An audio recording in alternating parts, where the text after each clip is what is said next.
Yo, and welcome into week 10 of Pregaming, the SEC, brought to you by Walk On Sports Bistro. Online, it's walk-ons.com. Find a location near you. And like we tell you every single week, if you're listening to this podcast, you're probably in an SEC city or you're going to be in an SEC city very soon. So there's going to be a location that is convenient for you. Again, walk-ons.com. Weekly Chris Doring, it's already week 10, and you have to say what? It is flying by for real. We're in November now, boys. And before we get going, I want to make note. I know I got a collar shirt on here. It's not because of you little bitches saying something about my tank top. Just had this on earlier today. So I want to make it note the tank top will be back before the end of the season. Hey, look, they're just jealous that they don't fill out the tank top like Chris Doring does. Dude, I'm not rocking the tank top if I'm like going out somewhere. I just got back from working out last time. So, and I did clarify, like legit, got to clip the underarm hairs, right? Everyone knows you got to manscape your whole situation, including your underarm hairs, so you don't look like you got buckwheat in a headlock or something. Yeah, you know? Yeah. Don King in headlocks, I think what we used to call that, back in the day. So, hey, I completely get it. I understand. And CD, you're good. Don't worry about it, man. Thank you. I appreciate it. Hess. You can wear a purple LSU themed tank top anytime on Pregame in the SEC. Dude, hey, might as well. I mean, that's been one of the best storylines of the last month of the season. And I know Brian Kelly mentioned October was for pretenders, but that's where they started to make their move. That was the Saturday moving day, as Tiger used to call it back in the day. They made their move, put themselves in position, and see if they can take advantage of it in November. So I'm a fan. I'm a fan of what they've been able to do, the growth of the team, and a fan of Brian Kelly's in general. Yeah, and we're certainly going to get to the CFP rankings. Those were just released earlier today. We are recording this on Tuesday night, so we just saw the brand new college football playoff rankings. And look, we'll overreact like we always do to the initial rankings, even though Tennessee and Georgia, who play each other this weekend, Michigan, Ohio State, who play each other in a couple of weeks, Alabama and LSU, who plays each other this weekend, and it's all going to change. But we'll certainly be in the group that overreacts to the initial playoff rankings. But unfortunately, we have to start off this podcast a little different than we normally do because we have a coaching opening in the SEC, and we're just now in the first part of November. And of course, if you're listening to this podcast, you know that's Bryan Harsin is out as the Auburn Tiger head coach. It's not a surprise. This is one we've all been waiting on. We've really been waiting on it since last year when there was an attempted coup to get Bryan Harsin out of his job there at Auburn. And I don't know where they go from here, CD. I'm going to be completely honest with you. I truly don't. Because this is a good job. In fact, I'd say it's a great job. I think it comes with a lot of resources. I think it comes with a lot of rich tradition and history. I think it comes with a real want to and a desire. I think it comes in a really good spot as far as recruiting trail and where you sit and where you're located, because the state of Alabama and Georgia, and you can dip into Florida, you can go into Tennessee, you can go to a lot of places. Like, all of those things are very, very positive. But it also comes with a lot of baggage, and it comes with a lot of extra, and it comes with a lot of expectations, which is okay in a lot of places. But sometimes it might be too much. Sometimes you might need to allow someone to develop. And I know there's going to be a lot of names thrown out there. We can talk about some of those names. But right now, and I know you're paying different coaches, right? You're paying different coaches some buyouts, and kind of the joke's been, hey, if you want to make money and not work, go be the Auburn head coach for a year and a half or 2 years, and you'll get a buyout and you don't have to work. But I don't know how appealing this job truly is. And that's with me being a fan of the program, being a fan of what they've done over the years, being a fan of the campus and all the things that I just said in a positive light. But my goodness, like, if you're in a stable situation, why in the world would you touch Auburn right now?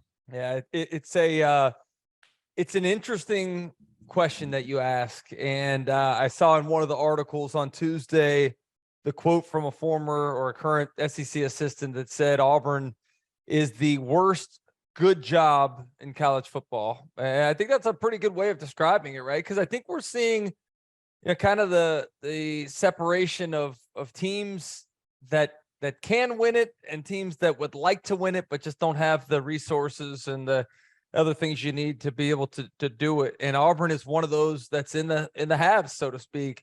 Unfortunately, they are constantly looking at across the state and comparing themselves to the Alabama program that Nick Saban has built to a dynasty. And I don't think that there's any way to really be happy, because you go back and look, it's the biggest case to be careful what you wish for. I mean, you had a guy in Gus Malzahn that had the best record against Nick Saban of any active coach.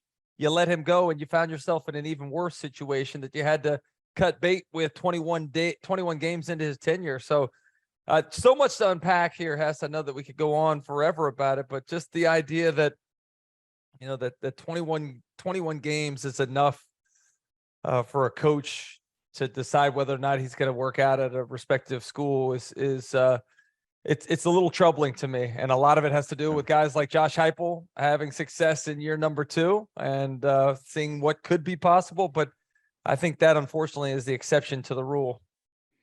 And Big Turk just shared a list of what Vegas thinks could potentially happen there on the Plains. Hugh Freeze 2-1, Lane Kiffin 11-4, Deion Sanders 7-1, Jeff Grimes, the OC at Baylor 11-1, Mike Leach 11-1. If you're wondering, Mike Leach, why would he be thrown in here? John Cohen, who was the athletic director at Mississippi State, in fact, was as Mississippi State as anyone can be, being a former player, coach, and AD at Mississippi State, is taking the Auburn athletic director job. And obviously, he hired Mike Leach. In fact, when you look at his hires, he hires Moorhead from Penn State, someone who didn't really have a footprint in the SEC, and an offensive-minded guy. He gets Mike Leach, who had a small footprint in the SEC as an assistant at Kentucky, but certainly didn't have head coaching experience in the SEC, another offensive guy. Now, Auburn just failed with an outside of the footprint offensive mind and Bryan Harsin. So I can't imagine they go there, but you bring in a new athletic director who that's kind of in his history, is to bring someone from the outside who has an offensive background into your job. So do you read into that, CD? Do you assume that he's going to follow the same plan? Do you think he goes with someone who has experience in the SEC? Does he go with someone who he thinks can recruit against Nick Saban and Kirby Smart, who are very close proximity to where he's at? Yeah, the odds would indicate that Hugh Freeze, a guy we know wants to get back into the conference, is somebody that is likely going to end up at Auburn. I think it was the president who said, we're looking for a guy that has a number of different things that includes SEC experience. And obviously Hugh Freeze does have that at Ole Miss. But I'm interested kind of the take to see, Deion Sanders being at 7-1. I would think that Deion Sanders would be a bit intriguing given what he's been able to do with NIL at Jackson State. At a place like Jackson State, if you're able to do it there, I would imagine you'd be able to stock the cupboards at a place like Auburn, where I imagine you're going to get the resources you need to be able to do that. He's shown himself to be a good coach that surrounded himself with good assistants. Like, that to me is a very intriguing potential hire or target for this search. Yeah. So a couple of names that you listed there. Hugh Freeze makes $5 million per year at Liberty. Does he want to continue to make $5 million, which is a lot of money at Liberty, and that's where he's okay with? That's enough for him? Or does he come back to the conference? Is he allowed back in the conference? So that part is going to be a conversation.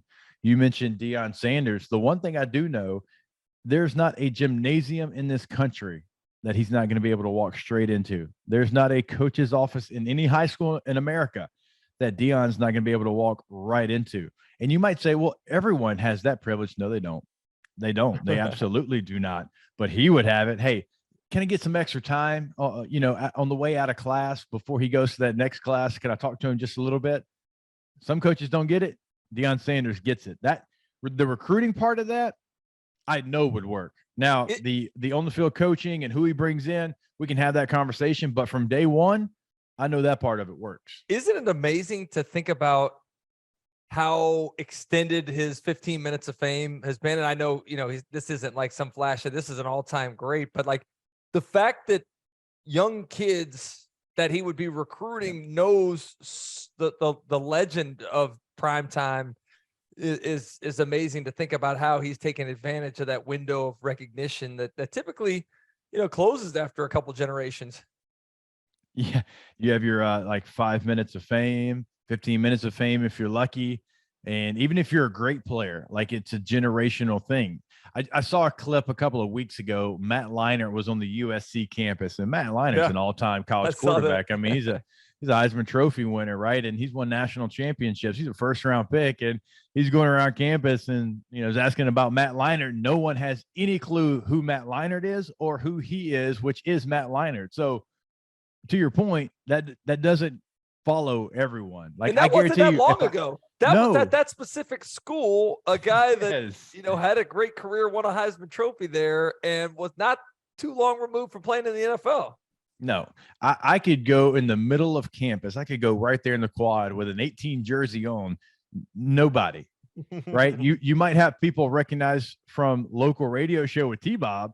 They're not going to recognize from playing. And that's the way it is. So to your point, yeah, Deion's been able to, with every high school student, with every high school coach, which the high school coaches now were growing up when he was prime time with the Falcons and with the Cowboys and 49ers. So they absolutely know who he is. It's an intriguing name. Do you try to go completely opposite of what you just did and which didn't work, and which you try to bring in a younger coach who was from somewhere else? Do you go, hey, a little bit older guy, maybe somebody that's been in the conference? Mark Stoops is 12-1. Do you go after someone like that? Mike Gundy's 12-1. Do you go after someone who's been in the game, who's got years and years and years of head coaching experience? I don't know. I don't know what John Cohen is looking for. We know what he's done at Mississippi State, but he's no longer the AD at Mississippi State. He's the AD at Auburn. So who they hire will be very, very intriguing. I think it is the top job, even with the baggage that it comes with. Nebraska comes with a lot of baggage. And I believe Wisconsin's already sealed up. I think Jim Leonhard is going to get that job. So it is the best job that is currently available. So if you're a coach who wants to move on from where you currently are, that's probably going to be on the top of your list. I'll say two things. One, Matt Rule is a name that I think is a little bit intriguing given the success he's had as a college coach. I know his star may have lost a little bit of its shine there with the experiment in Carolina that didn't go well, but he's been known to take programs over and get them to a lot better position than when he started. I think the other one that I'm curious about, you said it a minute ago at 12-1, Mark Stoops, because of the timing, and we talked about this on SEC this morning earlier today, but do you think with what happened on Saturday against Tennessee, to see where Tennessee's program was and where it is less than 2 years later, and the way that they zoomed past Kentucky, as they thought they probably had one of the best teams that they've had since Coach Stoops has been there, with one of the best chances to maybe get to the SEC championship for the first time, and to get bludgeoned the way that they did by a program that was in that same stadium 2 years ago, was just absolutely miserable and was beaten embarrassingly by that same Kentucky Wildcats team. It has to be a little discouraging. And do you think that Coach Stoops at all thinks that there's a ceiling on that job for what that program's able to attain? He might, because he's got the first-round quarterback. He's got the all-conference running back. Now, the offensive line is not where it's been in the past, but you go across on the other side, I think he's got quality Sunday defenders, guys that are going to play in the NFL. He's taken that to places it's never really been before. I mean, we've talked about the losing streak they had to Florida, and he's figured that out. I mean, now Florida's not in their prime right now. Florida's not where we've certainly seen them over the last 25, 30 years, but still, like, it didn't matter in that series. Florida was just going to beat Kentucky. So you might have something there. Mark Stoops is somebody that was given time to develop Kentucky and get them to where they're at. But, can he take a look at that and say, man, I feel like I've got all the pieces, and it still wasn't enough. Now, it was enough to have nice seasons, but it wasn't enough to have epic seasons. So does he think he can go to a place like Auburn and say, hey, if you give me the time, now I don't need the time that I had at Kentucky, but Mitch Barnhart allowed me to build and develop. If you give me maybe it's half the time that he had at Kentucky, because we know the expectations at Auburn. If you give me 3 years to develop, on that 4th year, 5th year, 6th year, we're going to be the team that you want to be. Now, that's a question that I don't have the answer to. It hasn't been the history of Auburn football to allow patience and time and development, but he could sell that. He could sell, hey, Mitch gave me this, and look what I did with Kentucky. Imagine what I can do at Auburn. We had an Auburn guest on today with an interesting perspective on what needs to be done. Ben Leard, who's a good friend of our shows at the SEC Network and at SiriusXM, and a guy that's become a good friend of mine as well. Talking about the Auburn situation and what needs to happen, he said they need to finally step away, divulge themselves, or that remove themselves from the situation.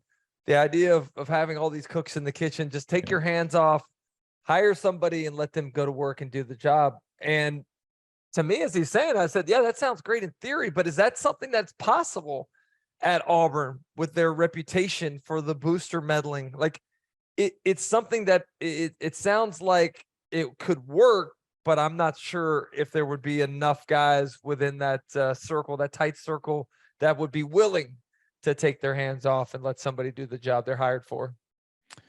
I mean, it's never really been the history and what they've done, right? So, but you haven't, so you've gotten results, and you've gotten them at their peak by winning a national championship, and you were a couple of plays away from winning another with Gus.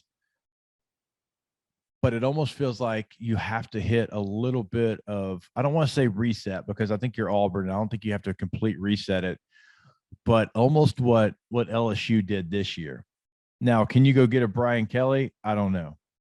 I don't know, because of what's happened over the last couple of head coaches. Maybe you can. It's a very valuable program. LSU and Auburn, when you look at the evaluations of their college football teams, I think one's 110 million, the other's 114 million. So they're pretty much right there. LSU's had more recent success as far as national championships. Can you go pull a Brian Kelly from a Notre Dame when it doesn't look like he's on the open market? Maybe. I don't think so. I don't think, because of the last couple of years and the toxic nature, even if it's maybe not as bad as we think on the outside, I don't know if you can do that. But if you can, and you kind of allow this season. Now, Brian Kelly and LSU are ahead of schedule. They're 6-2. We were talking before the season, if LSU could be 8-4, right? We're like, if they could be 8-4 after what happened last year, the way the last 2 years have gone, that's a big win. Right now, they might play over that, but can you allow for that buffer year? Like saying, hey, let's go get the big name.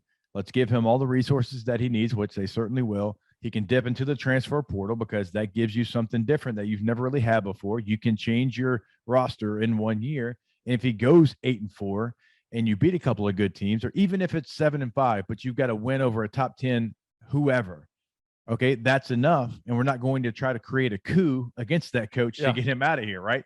Those are the things that have to happen there, in my opinion. I think the thing that has to happen too, in order for those boosters to not want to be involved, is they have to have a guy that's hired that they approve of, that they feel like they have some sort of influence with. And that's why it's interesting to see Kevin Steele's name back on this list at 12-1, according to betonline.ag. Kevin Steele, I don't think it ever otherwise even would be considered a potential target or an option. I don't know if John Cohen considers him to be one, but an interesting name to see listed amongst the actual top 6 or 7 candidates, according to this website. We all know the history of Kevin Steele in Auburn. And again, for us to sit up here and probably give you all these names, who knows? Who knows at the end of the day? None of us saw Bryan Harsin. I would say none of us saw really, Mike Leach, but that name had been tossed around with so many SEC jobs. I'm going back to John Cohen and his hiring history.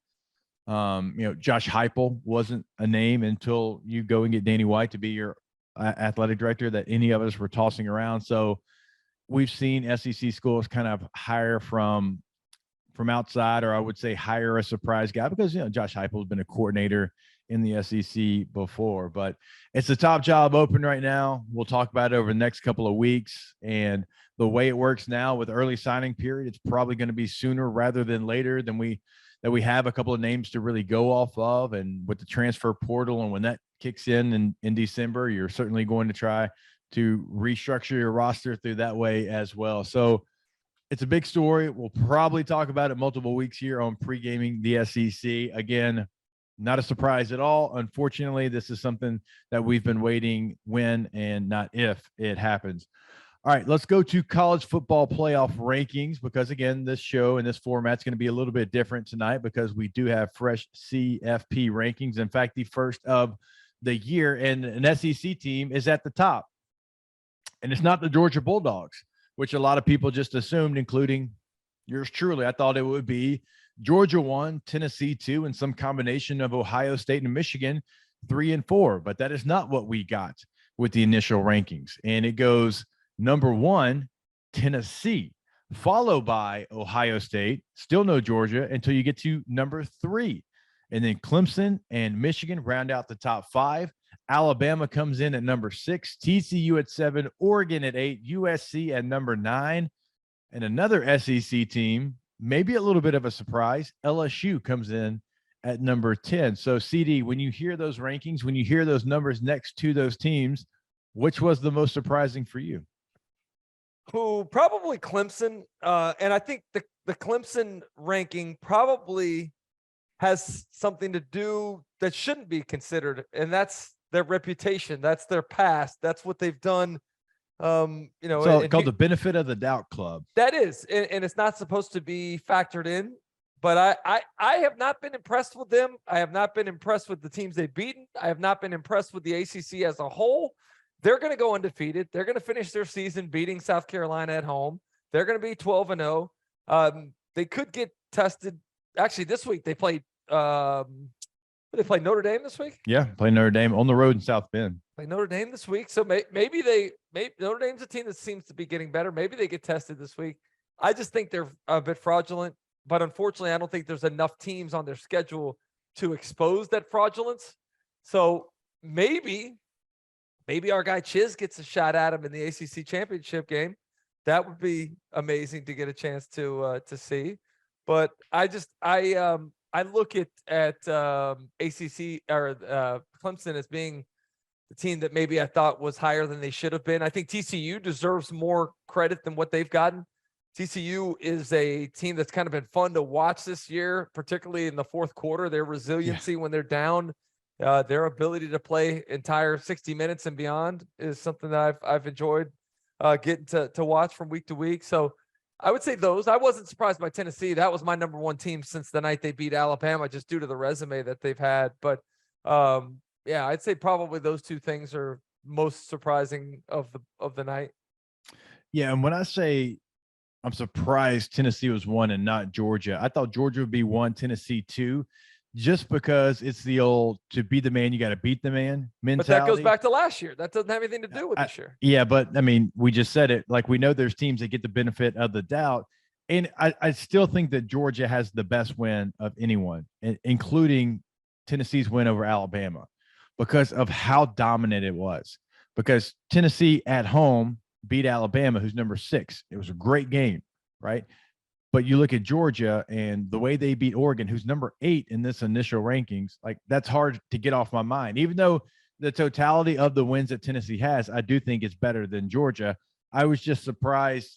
And again, if I'm ranking these teams, if you tell me, hey, get a pen and go, I'm putting Tennessee 1 without question. But I just thought that the committee would have Georgia because I feel like that is the best win. And because it looks like they value Oregon a ton as well. I mean, Oregon's one of those teams outside of Alabama with 1 loss that is the highest ranked team with a loss. I think it's the best win, but I think it has to do more with when they played them with an H. But, I don't agree with, who was it, Bo Nix, that said if we played them again or we want another shot, or if we played them again, it'd be different or something. Obviously, Georgia was hitting on all cylinders, and Dan Lanning and his Oregon Duck program was just figuring things out. But I think the totality, the body of work, the overall resume that Tennessee has with what they've done through the first 8 weeks of the season is by far the most impressive. And I'll go back, that outside of that Oregon win, which I again was at the beginning of the year. Like, who else have they played? Who do you feel really like speaks to the strength of their schedule at this point in the season? No, and it's completely fair. In fact, they've only played one ranked team, and that was Oregon. Like when you look at Samford and South Carolina and Kent State, who, I mean, Kent State's playing tonight. It's Tuesday. Like they're playing some Tuesday night action. Okay. Missouri gives them everything they want and more. They go play an Auburn team that just fired their coach. They play Vanderbilt, who, look, Vanderbilt hit their win total. Shout out to Clark Lee, but it's Vanderbilt. And then a struggling Florida team they beat last week. So, no, I completely get that. And look, it's going to play itself out this weekend. Like it's going to play itself out this weekend, and it's not going to matter. Again, it's not where I would have it, but I was a little bit surprised just because we've seen that in the past. But I think they did get it right. They got it right with Tennessee. Tennessee right now has a resume that speaks for itself, and Tennessee's going to have that opportunity being an almost double-digit underdog on the road against that Georgia Bulldog team to prove themselves yet again.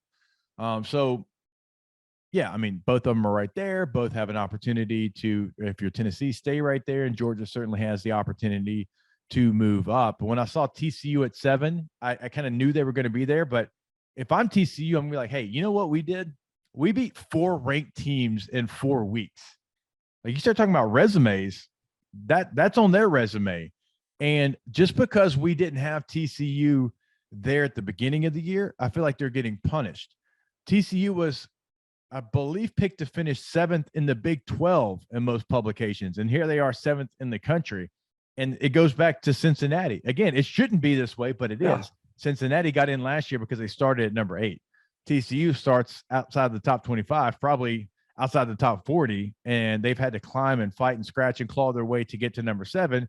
Is that their true ranking? I don't know. They've beaten some really good teams in multiple weeks, but because of where they started, they're not jumping a one-loss Alabama team who has on the season. Look, if Alabama and TCU, by the way, played in a neutral site game, I realize what the spread would be, and I realize who I would put money on. But if we're going off resume, Alabama doesn't have the wins that TCU has. Yeah.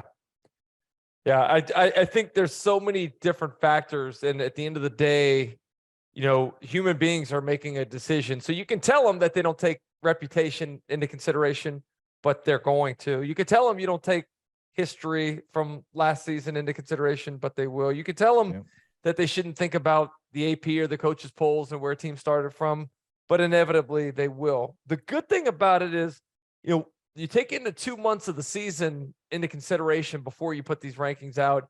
And then once these rankings come out, we see teams that look like they have a pretty fairly manageable path to the college football playoffs lose inexplicably because the lights get brighter, because the pressure grows. And I'm interested to see who in this top 6 that we are looking at right now is having a pretty good chance to get in, ends up self-destructing and falling out. Yeah, because it happens almost every single year. Yeah. And a lot of times it's like a top 4 team finds its way out of the rankings pretty quickly. And so that's going to happen as we continue on down the list. Let's hit one more SEC squad. And by the way, if we're giving you all the other SEC teams in the initial 25 here, Ole Miss comes in at number 11, and that finishes the SEC. So top heavy for the SEC, but as you get through the teens and round out the top 25, not a lot there in the back end. But let's talk about LSU. They come in at number 10.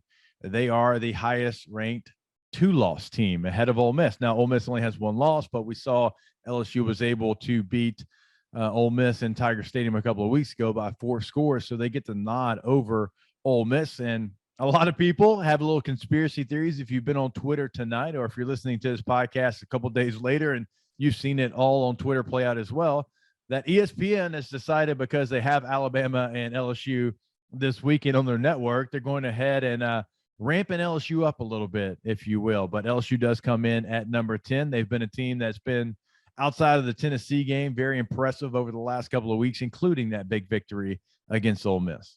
Yeah, I would say that of the biggest movers right now, that LSU team as a whole and Jaden Daniels as an individual are two that are shooting up the ranks.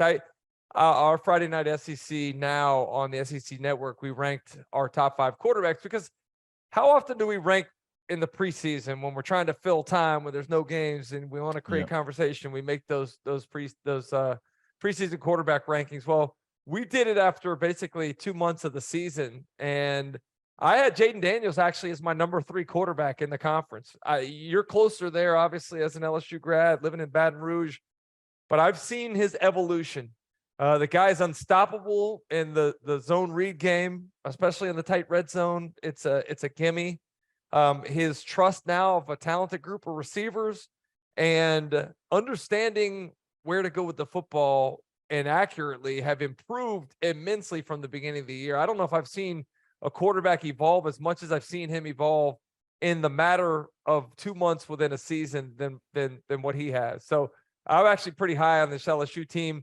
And I'm a little shocked. I mean, I'm sure we can get in when we talk about pre-gaming the point spreads for this week, but I'm a little shocked that LSU is being as undervalued as they are at home, especially with how much he's improved and how much Alabama struggled on the road the last 2 years. Yeah, it's a big number, and we'll certainly get into that game. It's a 2-touchdown spread the last time that I looked at it. It is a home game. It's going to be an epic scene. If you're looking for a jolt of energy, if you're someone that's been looking for that for a long time, I can just tell you this. The pregame atmosphere when it's LSU Bama in Tiger Stadium, you're going to be about 8 deep on the sidelines. You're going to have a who's who. It always is. And the crowd, the music, the teams, the anticipation, because LSU hasn't beaten Alabama many times. I think I saw a stat from Saturday Down South. It's like 5 times since 1958 that LSU's beaten Alabama in Tiger Stadium. I was a part of 2 of those, in case you're keeping track at home there. But that's a wild stat. And it's been since, I believe, 2010 since LSU's beaten Alabama in Tiger Stadium. It's been 12 years. Now, I know they don't play there every single year, but LSU's not a team that typically has a streak like that, but that is the streak. So it's going to be turned up to 11. And if you can find your way to Baton Rouge, I would be there because it's going to be a scene. How do they decide? How do they work that with all the people on the sideline in the pregame? Is that something that, they're allocating a bunch of like pregame passes to former players? They invite the players ask for passes. How does that work once the game starts? Do they put them in tickets? I mean, I got so many questions about that.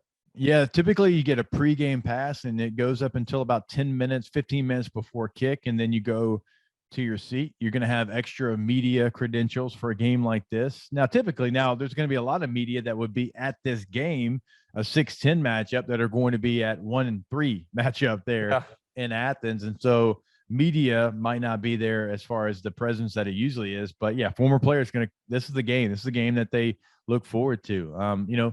LSU is not going to be the only team with former players there. There's a lot of New Orleans Saints that played for Alabama that find their way to this game as well. So it is always just kind of a who's who. I mean, people that follow the program that Big Cat and PFT seem to always be at this game. I've stood next to Vince Vaughn at this game. It brings out the stars. It's usually a game that's littered with people that are going to play a high level of football on Sundays, as we, have kind of seen the chart of where NFL players come from. So I don't know how they find those passes. I'm just glad that I've got a pass, and that's all I care about. Now, do you have a pass to stay on the field the entire game? I figured that was the case, right? I've got the little lanyard there. And by the way, they trolled me. They put my sophomore year picture on my lanyard, my headshot there. So I've got a bad haircut and a bad suit on, but hey, it can get me anywhere in Tiger Stadium. That's all I care about. Anywhere in Tiger Stadium on game day, huh? Anywhere in Tiger Stadium on game day. Nice. I love it. I love it. So we'll see. We'll see where I end up taking the game in there, though. We'll see. I'm a nervous Nelly during games because I can't affect it. Can't affect it anymore. I know. So you don't think you'll stay on the sideline? I don't know. Like I said, I get a little antsy, CD. I go sideline, I go press box, I walk around over in the South Stadium Club. I'm a little everywhere. I think more Big Terp, it's that he's got to make appearances everywhere is what it is. I've got to touch a lot of people, shake a lot of hands, take a lot of pictures on game day. Is what he meant. No question, man. I was looking at Twitter the other day, and there was a squad of dudes at the LSU game, like Theo Vaughn, the comedian, Drewski, the comedian, Then there's Hester over there. What was that all about, dude? That was a good setup. Yeah, they came to watch the Tigers play Ole Miss. Are they LSU fans? Theo, I believe, went to LSU. I know Theo is from Louisiana. He's an LSU fan. I believe he actually attended the school. Let's get Theo Vaughn on the pod. That would be what are we doing? That would be a good spot. Yeah, look, that's very fair. He actually went to a Tennessee game, and I believe he gave Josh Heupel a Gatorade shot. I saw that. Does he know Josh Heupel? I don't know, but it didn't look like he cared. That was him in a barstool, dude. I feel like that was just for content, but I still can't believe they got to do that for content. I can't believe they got to do that. It was as if they knew him from like growing up or something. Like that was his boy, and they were gonna, celebrate with him in a more personal way. Yeah, I believe was that against Florida too. I believe Billy Napier caught some of that Gatorade shower. It was Florida, yeah, that's right.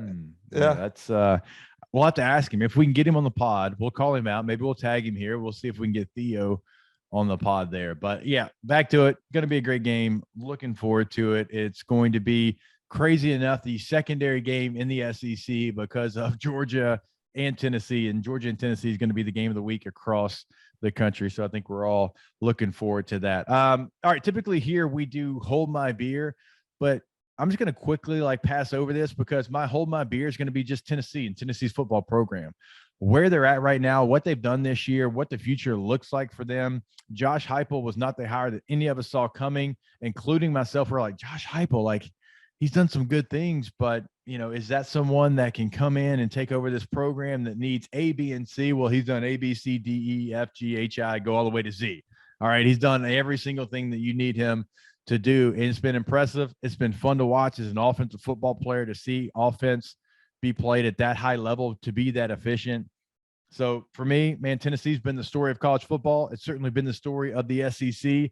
It's fun to watch. We'll see exactly where they're at this weekend as they face the defending national champion. But how can Tennessee not be who holds the beer this week? By the way, we messed up the real hold my beer because the real hold my beer was Auburn saying, hey, you thought we were dysfunctional before. We're going to go ahead and fire our coach 21 games into his career. And oh, by the way, we're going to go hire the AD from the team we're playing this week and announce that on Monday of game week against Mississippi State. So, I mean, that is just a lot of dysfunction all wrapped into one there. It is, man. And it's a place that is as proud and has this rich history, has almost any program in the country. I mean, we know we speak with, Cole Kublik. We do shows with guys like that and Ronnie Brown and Cadillac Williams. Every week. I mean, these guys. Cadillac Williams going to be the head coach. Yeah. The interim head coach. I mean, Jason Cam, all these names and guys that you mentioned TK, they're proud. They're a proud football program. They should be proud. I mean, they're one of the better jobs. We've mentioned that, but man, the dysfunction over the last couple of years, it's hard to deny, and it's hard to really just get a grasp of it. It's funny. I think we forget sometimes, or maybe we don't forget, but we're so self-centered as human beings that what we're doing, what we're feeling, what we're experiencing means so much more than everybody else. And so when I'm watching Florida, I'm consumed with the Gator aspect. And, I imagine it's, the same way for you. You talked about how nervous you are during LSU games. Yeah. But I look over at the SEC Network desk and I'm sitting there and I watch Takeo watching Auburn in the most futile situation where they're not winning any games. They're having a hard time. They're getting blown out by Arkansas. And he's going crazy watching plays, living and dying as if they were on the verge of going to the college football playoffs. Yeah. And it just was a nice reminder that we all have that same passion for our alma maters and love our programs and schools so much. And that, again, I think that's just one of the small pieces why, the SEC is so great in general, and what you and I get to do covering this conference and some of the other former players that cover it. It just is a really cool thing to be a part of, man. No, without question. I mean, a team like Auburn, like you mentioned, they're out of it. You and I, over the last couple of seasons, unfortunately, we've kind of been in that same spot. And I mean, look, the LSU Florida game, I mean, we're sweating it out. I mean, LSU's playing a bowl game against Kansas State. It means nothing. It means absolutely nothing. But I'm like, I'm embarrassed that LSU shows up with 38 scholarship players. And I'm thinking about back in my day, it's like, man, we take it and we wear it on our sleeves because it means so much to us. And that is a lot of passion that you just don't really get from anywhere else. And so I think Tennessee in a good light and Auburn in a bad light is probably the best place to leave. Hold my beer. No doubt. No doubt. So let's get into last call. We want to take a look back at last week real quick before we turn the page to pre-gaming.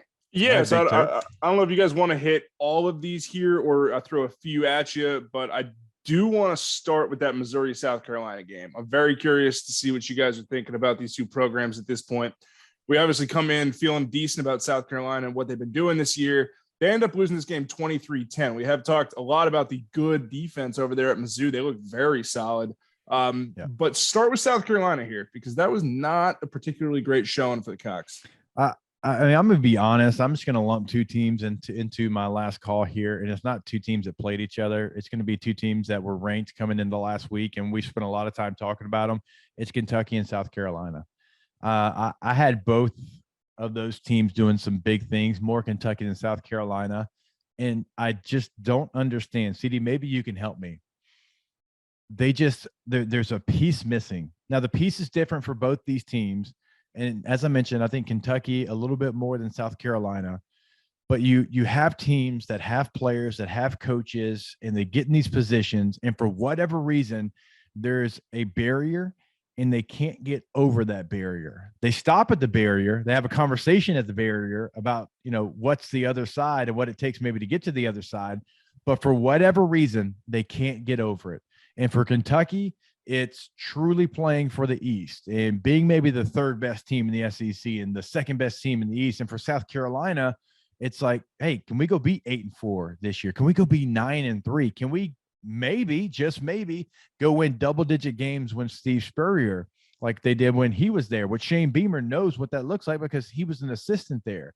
I don't know how to explain it, but with both these teams, I feel like they are so close and they're ready to make the leap and ready to take it to another level. And again, it's a different level for both teams considering where they're at, but I just don't understand why they can't get there. Yeah, I feel specifically a little betrayed by Kentucky, after watching them come back against Ole Miss and lose close at the end because they shoot themselves in the foot with penalties and fumbles and things that they could have prevented.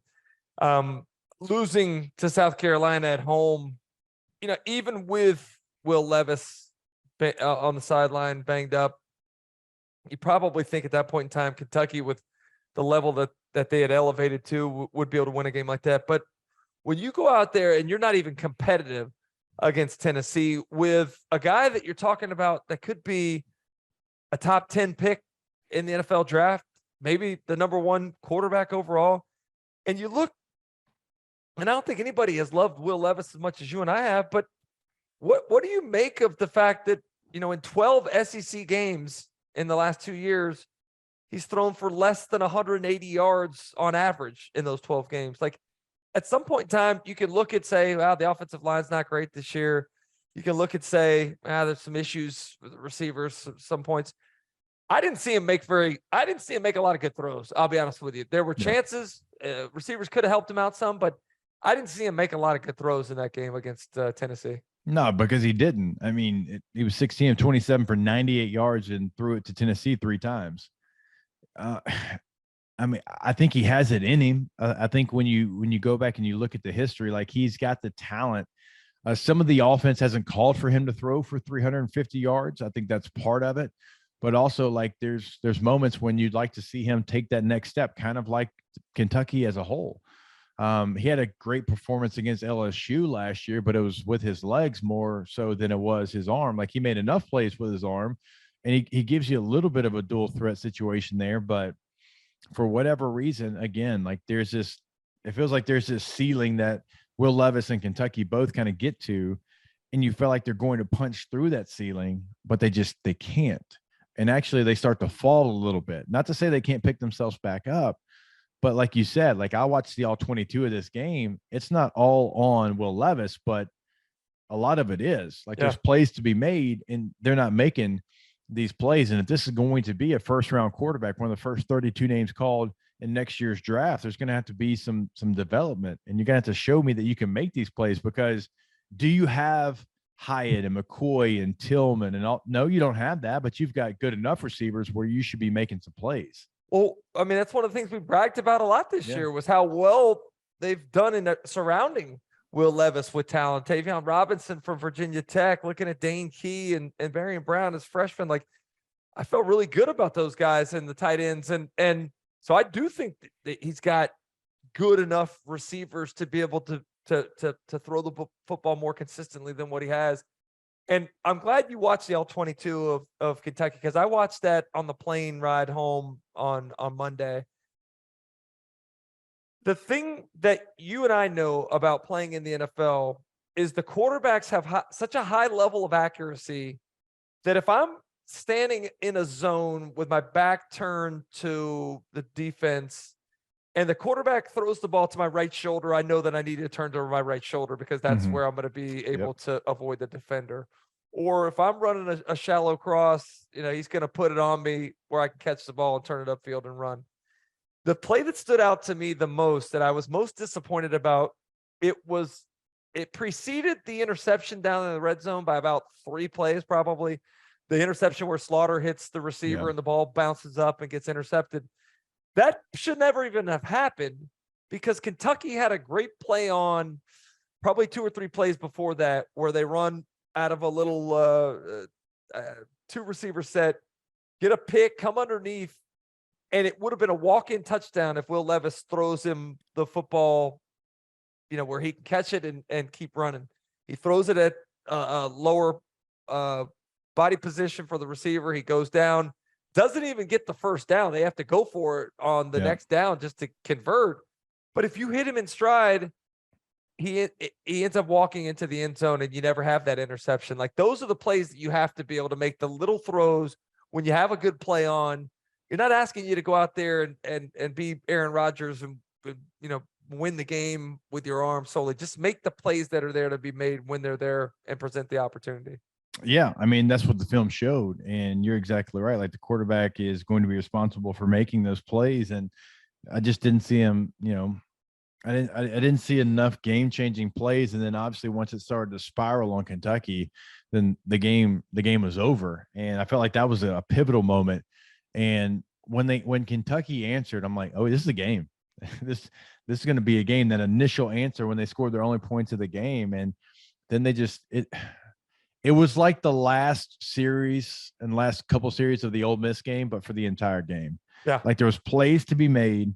You could see it on tape. You could see it play itself out, and for whatever reason, you're not able to make those plays. Yeah, like there's little things for Kentucky right now that they can't get done, and I wish I could explain. I wish I could come on here, because we spent a lot of time and effort and just time and time again talking about Kentucky and being excited for the team, and I can't explain why they can't get those things done. So, Big Terp, you ask us about Missouri and South Carolina. Somehow we're ranting about Kentucky and their game against Tennessee. So just to take it back to the game that you initially asked about, we would be completely irresponsible if we didn't talk about Missouri, what they've put together there, the job that Blake Baker, the defensive coordinator at Missouri, has done, taking that abysmal run defense last year that was 14th in the conference, by far the worst in the conference and one of the worst in the country, and turned that weakness into a strength by improving the yards allowed on the ground per game by over 100 yards. I mean, it's incredible to think about what they were able to do in 1 year. And I actually buy it. I think there's some times where we see things and we know it's fraudulence. I think the 4-game winning streak by South Carolina was fraudulent, and that got exposed when they played Missouri.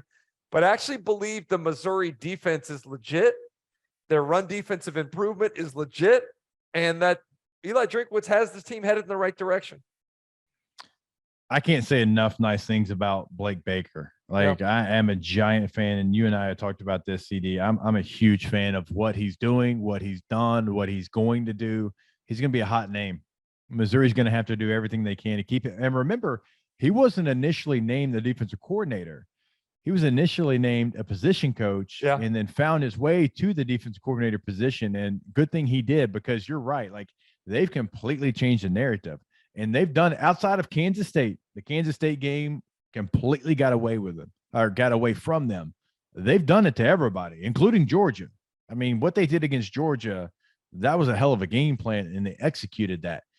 I mean, to play a college football game in 2022 against an SEC team and only give up 203 total yards with some of the players that South Carolina has, like that's special. Yeah. And they have a special unit, I think, there at Missouri.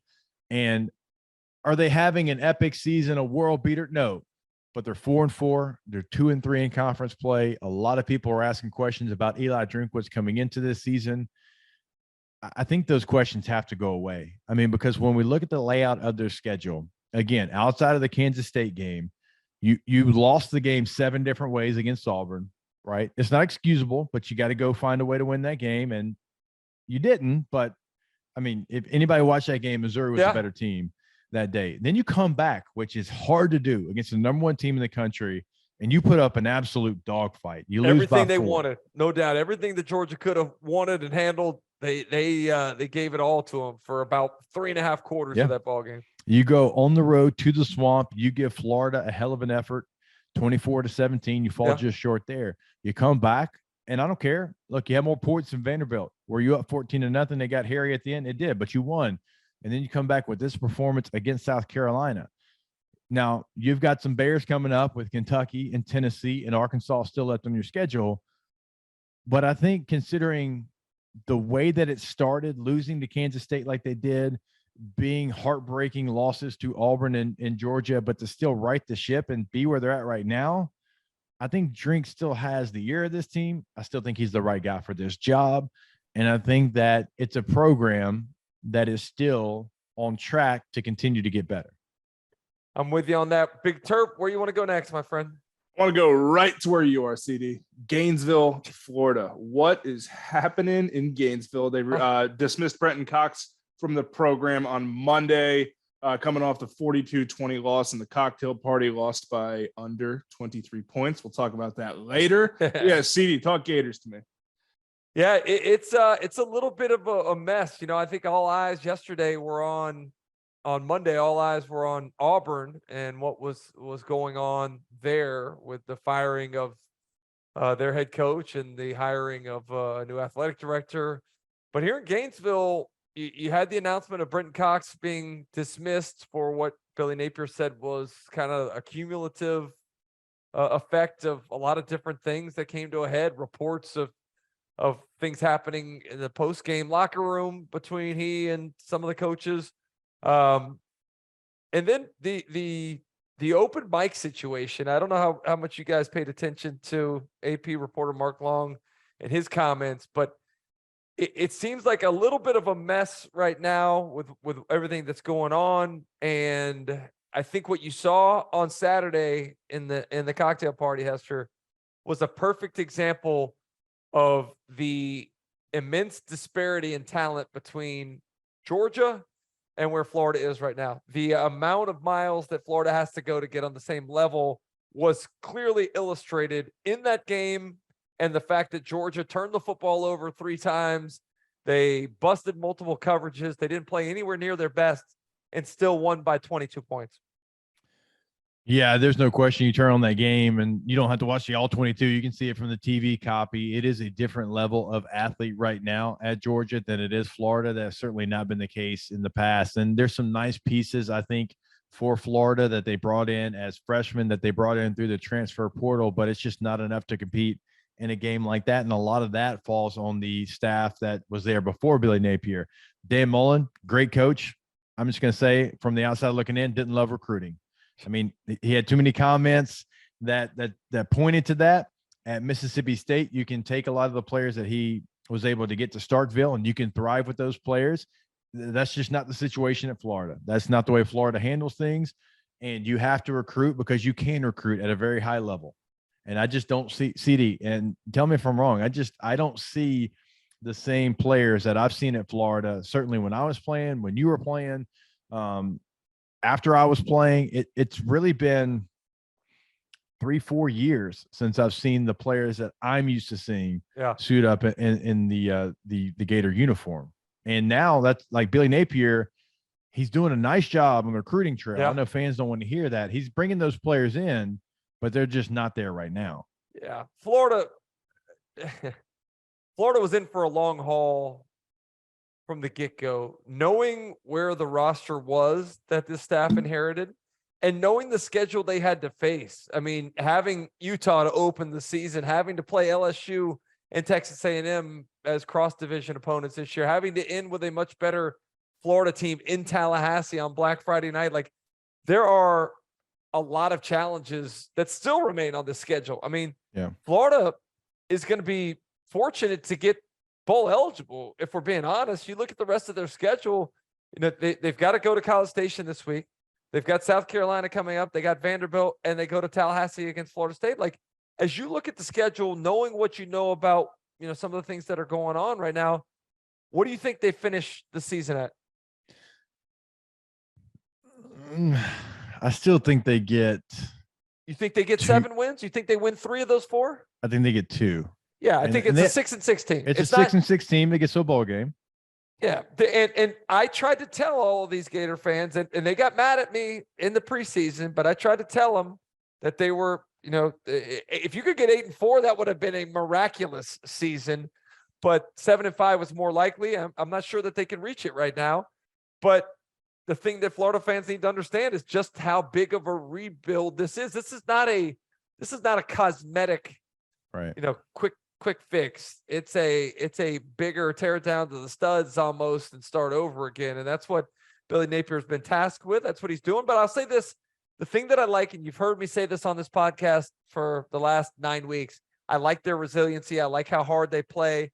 They play for the totality of the game. Yeah. And, you know, the offense goes, I think they went 3 and out 5 times in the first half, 4 in a row to start the game, I think. And they come out in the third quarter, put a drive together, get a turnover, get another score. You know, they outscore Georgia 17-7 in the third quarter, find a way to find themselves in an 8-point, 1-possession game, and just don't have enough dudes to close it out. But I do like the fight because that shows that you have guys that understand what it takes to play hard and compete, and they feel a connection with their coaching staff, which is good. Even if you finish 6-6, again, I know the standard in Gainesville. I've played that team enough. I have enough friends that played for that team. I understand what it is, and it should be there.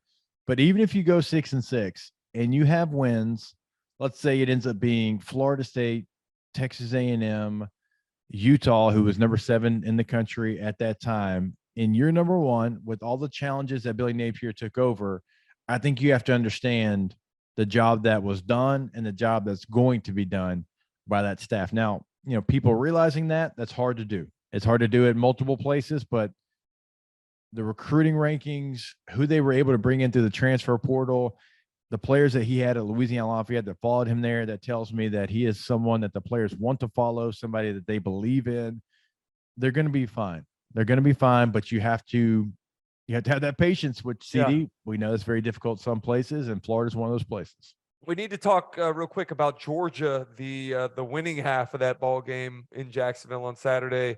Really impressed with the game plan. To me, that was the most dynamic I'd seen the offense since the Oregon game. You had a nice balance of throwing the football and running it in the second half, primarily. Yeah. You know, Stetson Bennett throws the ball 29 times in the first half for 262 yards and probably should have thrown for 350. I mean, there was 2 or 3 drops, including one that was taken right out of Dominic Blaylock's hands that ended up being an interception. It should have been caught. Darnell Washington had one, you know, on a little wheel route that he should have caught. I mean, I thought Stetson Bennett looked really good throwing the football on Saturday afternoon in the first half.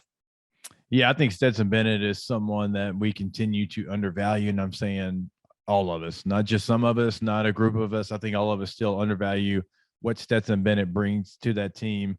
And you're right. Like, he threw for 316. There was more out there. One of the interceptions certainly not going to be on Stetson Bennett. I think he just continues to play winning football. Now, you know, when they get into a shootout and possibly that shootout could come this week for the Georgia Bulldogs. Can he pull that off? I mean, he's had moments where he's shown that he can do it. Can he do it against a Tennessee team that is currently now the number one team in the country? We'll find out. But every time we've ever doubted Stetson Bennett, and I call him Stetson Bennett because I think he is a stud, he's shown up. And the completion percentage wasn't great this week, but there was certainly plays to be made that weren't made. And he still throws for 316 yards and 2 tugs. So, no doubt. What else we got, Big Terp?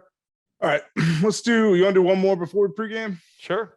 Let's do Texas A&M, who lost 31-28, but did. I'm not going to use the moral victory word. I will use it to say that I'm not going to use it. But we saw Connor Wegman, and it was pretty encouraging, was it not?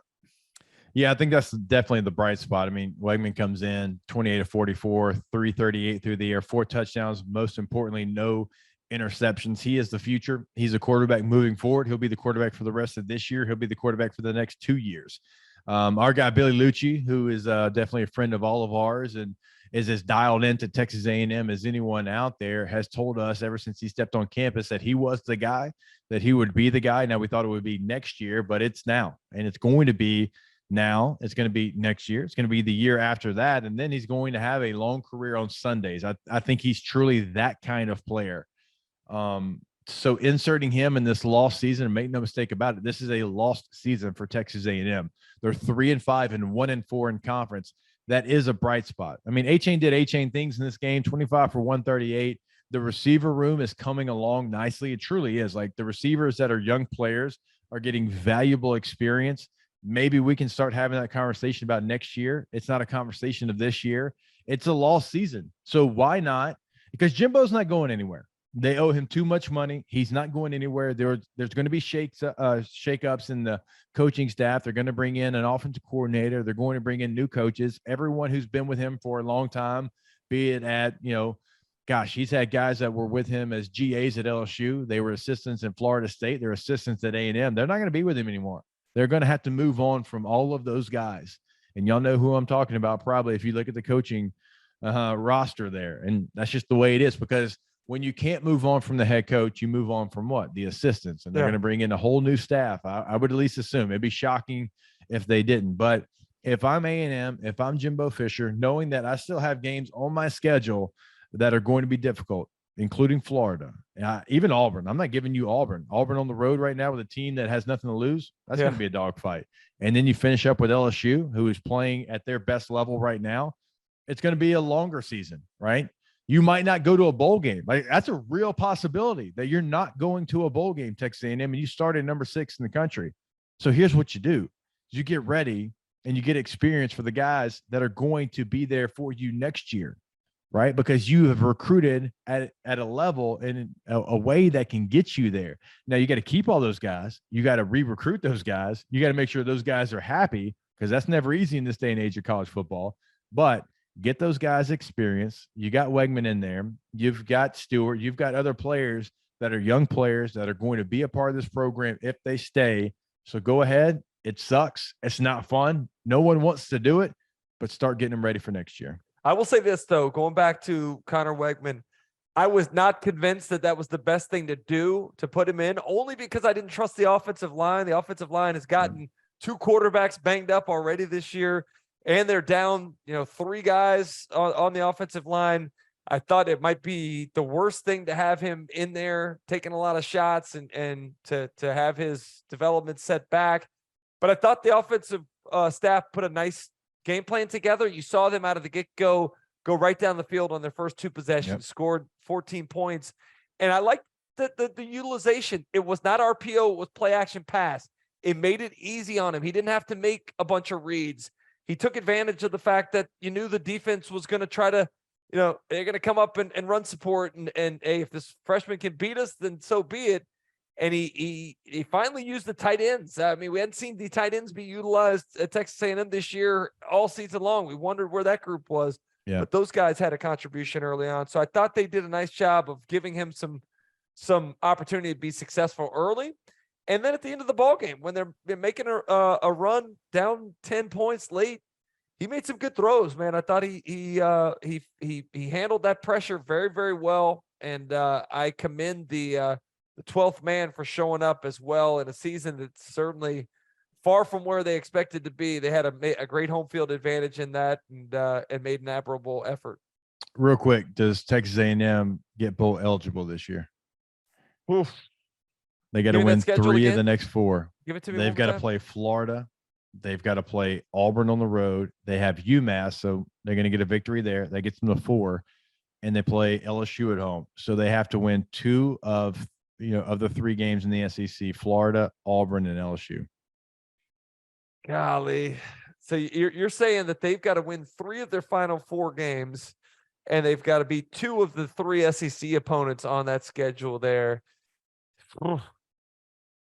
I somehow think they do, and maybe that's me not putting a lot of confidence in my own alma mater this week, but I think that they find a way to get to 6 wins and get eligible. But I think, to your point, playing for the future, that's the most important thing, is getting those extra 15 bowl practices, having the opportunity to get more time together. So I do think they probably find a way to get there. But I feel a lot more positive about them than I did prior to that game against Ole Miss. And here we are. We're celebrating a loss. We're talking moral victory. We said we weren't going to talk moral victory, but that's where we are. We would be remiss not to talk about the team that actually won the football game, the team that actually is atop the SEC West in a 3-way tie. I thought Ole Miss did a great job out of the gates. They were going at a tempo like I hadn't seen before, and they had A&M's defense on their heels. 7 plays, I think they ran 6 of them on that drive and went right down the field. I thought it was going to get nasty early on there, Hess. Yeah, look, Ole Miss to be able to bounce back after they lost a very, very difficult game against LSU, in which they got outscored. We all know, it was 40-3 or whatever it ended up being after it was 17, or I guess it was 42-3 after it was 17-3 Ole Miss. They bounce back. They go on the road to a very difficult environment. They win that game. They do enough to win it. They do it the way they want to do it, which is running the football. And Ole Miss is a team that's going to have an opportunity.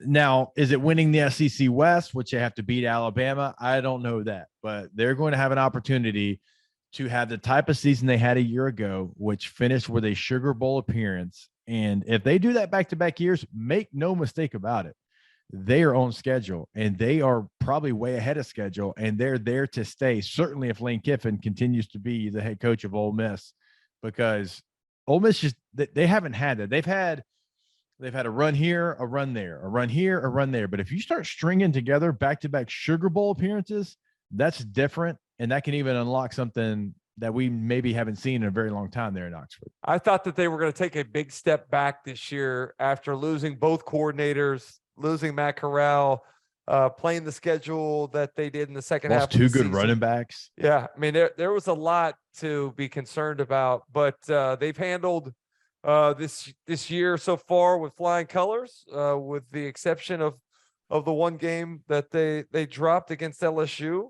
But I do think that there's a lot to be excited about as I continue to see development in Jackson Dart. I see a run game with Quinshon Judkins kind of heading things up that a lot of people are talking about may produce, a guy that should be considered in the Heisman Trophy race. There's a lot to be excited about. And like you said, it starts with keeping Lane Kiffin there in Oxford for the foreseeable future. Yeah, he's definitely going to have suitors come call him with blank checkbooks, and those zeros are going to continue to roll off the check until he says yes. We'll see if he can say no to those zeros, which is going to be wild because he's the number 1 candidate for almost every job that pops open. But what he's doing at Ole Miss, what it looks like he's being allowed to do at Ole Miss, as far as he has the autonomy there to kind of build the program the way he wants to build it, and they're already a proven winner. So why would you go to a place that is going to have different expectations, going to have more challenges? I think he's in a great spot. I think he can thrive.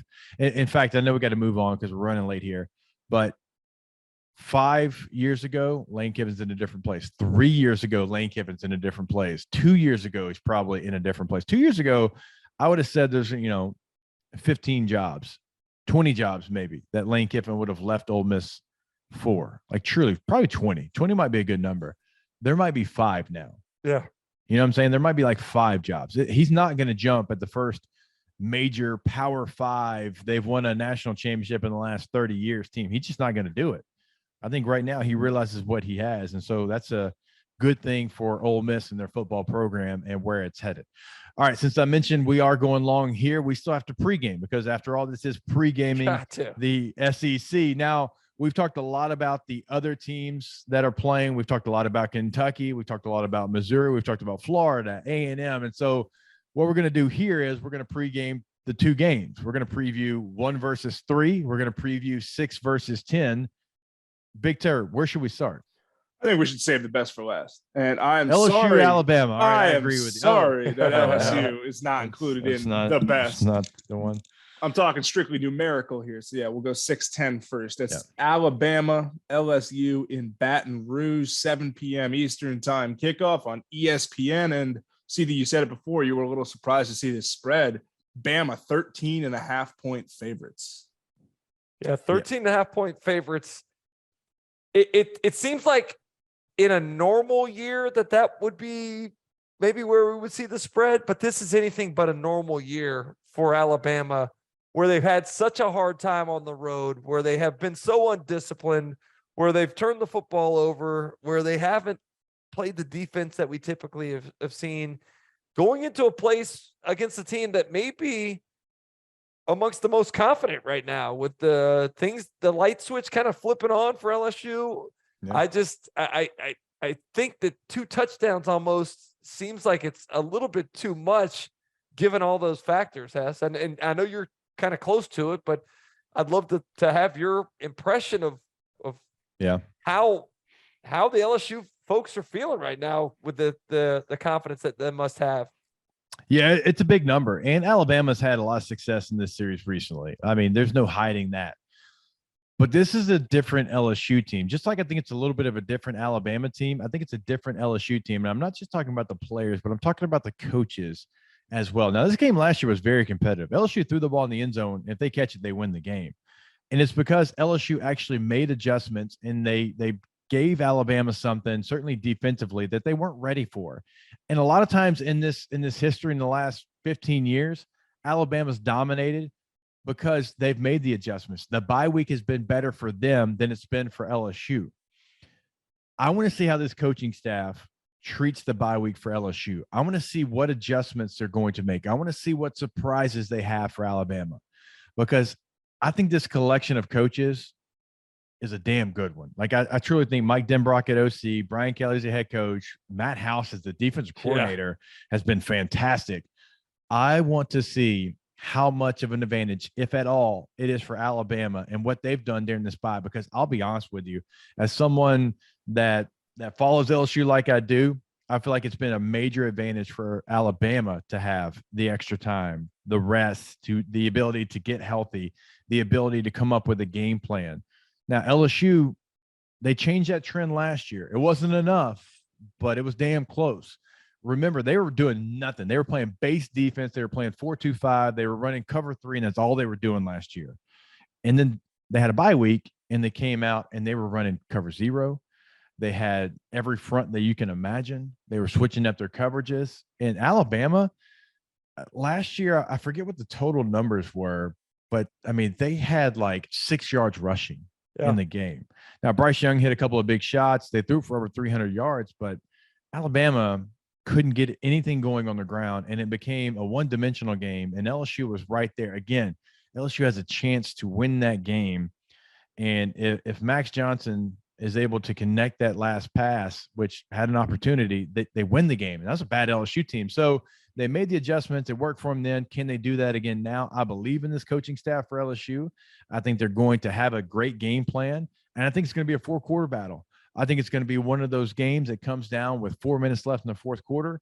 I'm not sitting here calling for an LSU victory, but they're going to have an opportunity to. I think this is going to be a game that is going to hinge on 2 or 3 plays. The thing that scares me the most about both backing LSU and Tennessee is that sometimes when the numbers seem too good to be true, they turn out to be that way. And the fact that this point spread is at 13 and it's at 9 or whatever it is now, with Georgia being favored, like it just seems like too many points, and it almost to the point where it doesn't make sense, which makes me a little bit nervous about taking both underdogs. Yeah, and Vegas is Vegas for a reason. There's no question about that. I guess if I'm putting my purple and gold glasses on and I'm looking at this game, I feel better about where LSU is just from a scheme standpoint, about the development standpoint, them playing their best football, and that's just not always been the case in this matchup. It wasn't the case last year. It wasn't the case the year before. Now, certainly in 2019, it was. This team's not 2019. I understand that. But this is a big opportunity for Brian Kelly and his staff. You're going against the standard of college football, and it's a very, very good Alabama team. It might not be their best team, right? And so you have an opportunity. You have to take advantage of every single thing they give you, because if you don't, they're too well coached and they're going to beat you.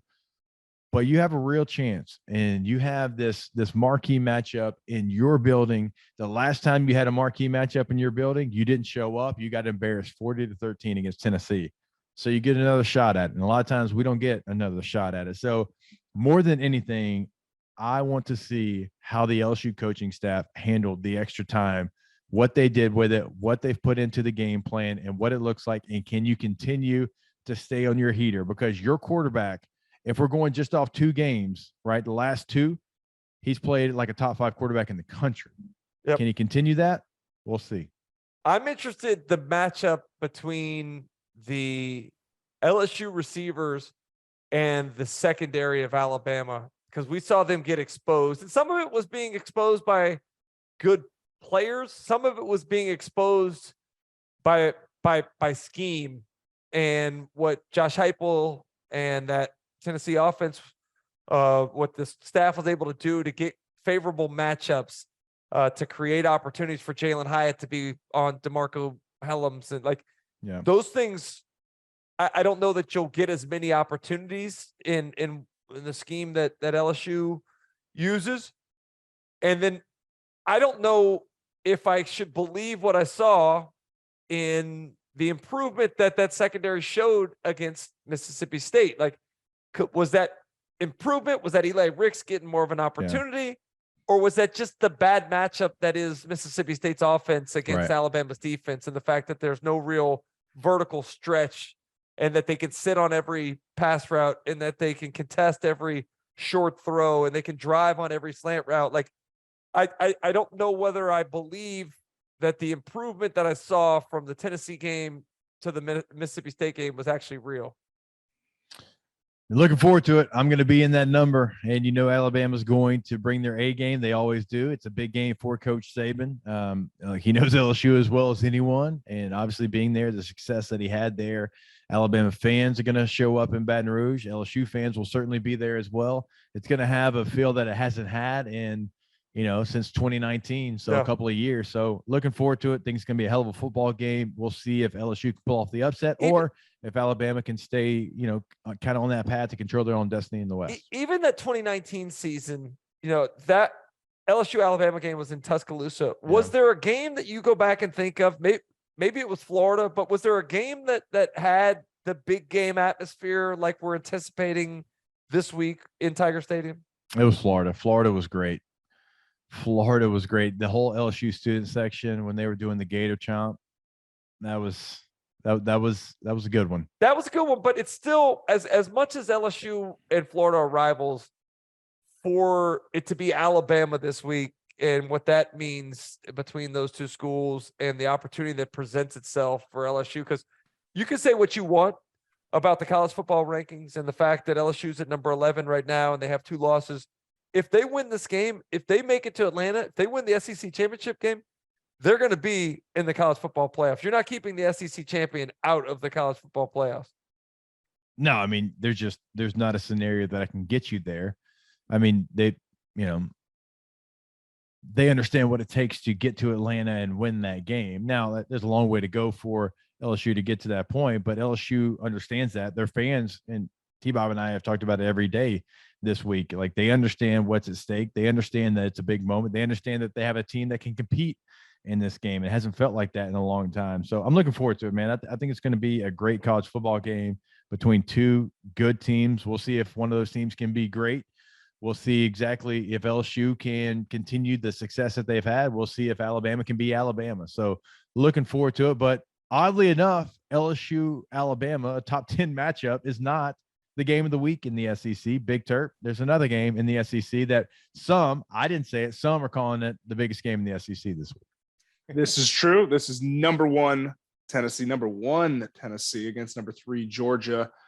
And you guys know the spread. I'm not even going to insult you and ask you to guess. Real quick though, it's interesting, isn't it? The LSU Alabama game is an elimination game. The loser is out. Yeah. The Georgia Tennessee game, I would make the argument that it's as meaningless as the loss was to Alabama to Tennessee a couple weeks back. Like, the loser is still in great position to make it to the college football playoff and may have an easier road there by not having to go to Atlanta and play for the title.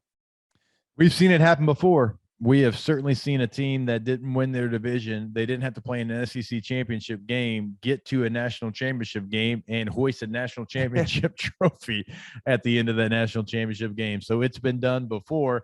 But as you know, and you know, I know, feel like it's been a long time since we've had this situation, but as competitors, like, you remember that feeling, and you can't turn that off. Once boot meets ball, it's going to be the biggest moment of maybe any Tennessee player's life. And the fact that they're in this game as the number 1 team in the country going against the defending national champion. Yeah, no, I'm excited about it. The Tennessee story has been one that I think has captured the interest of even the most casual fans. What Josh Heupel's been able to do with that team, the representative of that program that Hendon Hooker is, the emergence of Jalen Hyatt, maybe all of those things are things that are being recognized around the Southeast and around college football in general. The thing that I don't think is being recognized that needs to is that this defense is no longer the laughing stock that it was early in the season. The secondary is no longer the Achilles heel that it once was. It may still be one of the weaker points, but they've improved significantly. And you watch the tape against Kentucky, go back in the second half, look at the penetration and the domination of the defensive line of the line of scrimmage. Go back and look at the way they got after Will Levis rushing the quarterback.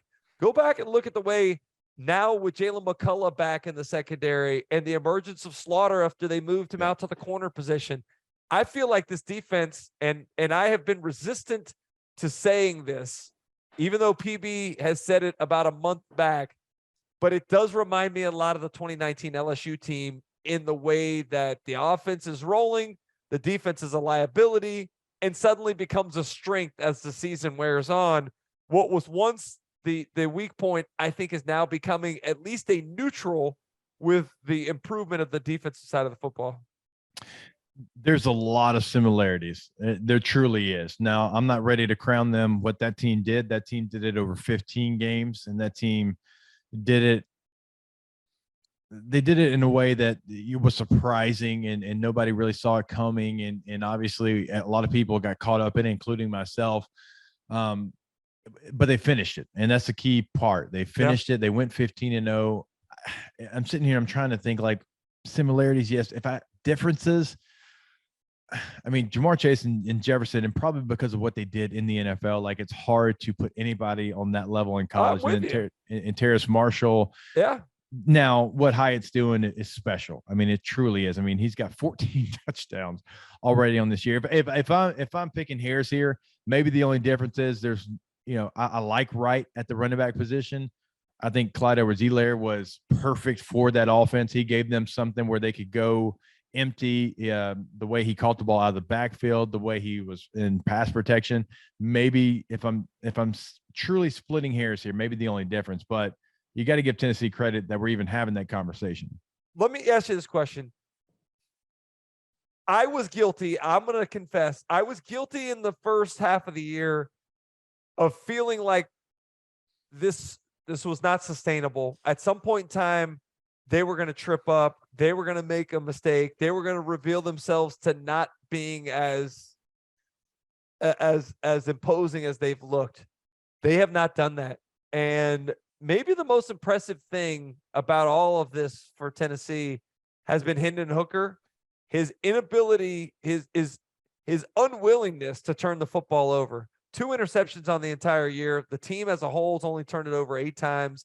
That's been one of the most impressive parts of this, with as much as they do, as quickly as they do it, they are very attention to detail oriented with getting the ball back to the officials, getting lined up, getting the proper splits, utilizing the whole 53 1/3 of the width of the field, getting on the right sides so you can go faster. Like, they do things at a really high level, and you can tell it's emphasized in practice. But going back to my question is, at what point in the year did you actually believe in this Tennessee team? Did you start to eliminate the doubt that you had about their ability to compete for the SEC championship and a college football playoff berth? I thought after I saw him in person, and when you see someone in person, it accelerates kind of maybe you're thinking of them in a good way or sometimes in a bad way. After I saw what they did to LSU, because I know LSU is not a perfect team. I know LSU is not where they want to be at the end of the day, but I know they've got Jimmys and Joes. I know they've got first round players. I know they have Sunday players all over the field. And for that thing to spiral on LSU and Tennessee to not allow LSU to come back in that game. Anytime LSU tried to get anything going, Tennessee just kind of stepped on their chest and didn't allow them to come up for air. And that to me is like, oh, they're different. They're a little different than I thought they were. And then, of course, they go beat Alabama. But for me, it started in Baton Rouge. When I saw that team in person, Hendon Hooker, and I've said it all year long, is as locked in on his offense and what they're trying to do, what they're trying to get accomplished more than any quarterback in the country. He runs that offense at the highest efficiency level of anybody in the country that runs their offense. So seeing it in person and seeing the way he operates it, even watching it on film, I didn't appreciate it to the extent that I did after I saw him in person. So for me, I'm a couple of weeks, I've had that belief in Tennessee. My most intriguing matchup of this ball game, the battles within the battle, comes from what the Tennessee offense, what Josh Heupel and Alex Golish put together against that Georgia defense. Kirby Smart, Will Muschamp, the game planning. They've got to find a way to not get manipulated the way that every other defense has this year, by formation, by switch releases, by the stacks. Like, if there's anybody that I have faith in that can put together a plan that's not going to get them beat just by purely putting their defenders in bad situations, it would be that Georgia defensive staff. Yeah.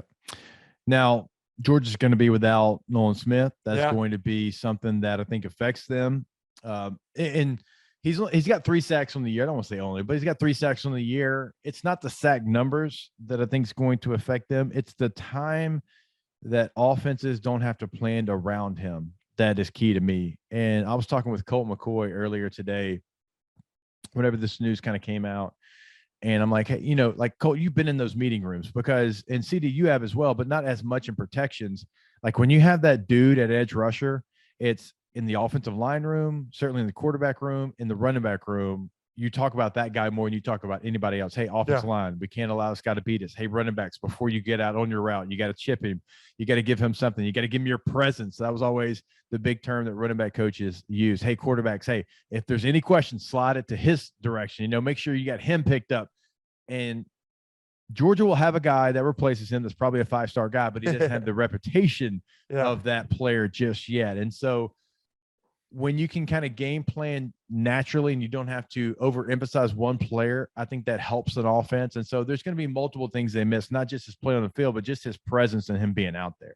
No doubt, man. I cannot wait for this weekend. It's seems like we've more times than I remember. We've had incredible matchups all season long here from week to week.